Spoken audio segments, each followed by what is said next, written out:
అంటే ఇప్పుడు మా కులంలో రాజు రాకూడదా, మా కులంలో రాజు రాకూడదా? ఇప్పుడు వారి ధర్మాల్ని హైలైట్ చేసేవాడికి వారు ఓట్లు వేస్తారు. ఈరోజు మన భూమి నిజానికి సనాతన ధర్మానికంటే కూడా రాజకీయమయంగా పడేటువంటి ఇబ్బందులు ఎక్కువ పడుతున్నాం. ఇది దూషణగా చెప్పట్లే, జాగరూకతకు ఒక సూచనగా చెప్తున్నాం. అందరూ కావాలి, ఎందుకంటే వాళ్ళ ఆ సామర్థ్యం ఉన్నవాడు రాజే అవుతాడు. అంటే ఒక ఇంజనీరింగ్ చదువుకున్న వాడిని వాడి పేరుతో పిలిచినప్పటికీ కూడా పక్కన ఇంజనీర్ అని రాస్తారు. ఒక మెడిసిన్ చదువుకున్నటువంటి వాడికి డాక్టర్ అనే రాస్తాడు. అంటే వాడి అధ్యయనం, వాడి ధర్మం చూడండి.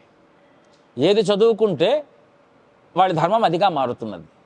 కాబట్టి ఈరోజు ఆ రాజు అయినటువంటి హృదయంలో ఆ పూర్వజన్మ వాసనతో పుట్టినటువంటి వాడు రాజే అవుతారు. అవునా కదా? కాబట్టి ఈ రాజు కావాలనేటువంటి దాంతో సనాతన ధర్మం మీద చేస్తున్న ఒక కుట్ర ఉంది చూసారా, అది కొంత మనకు విఘ్నంగా మారుతున్నది అనే మా భావన ప్రకటిస్తున్నాం.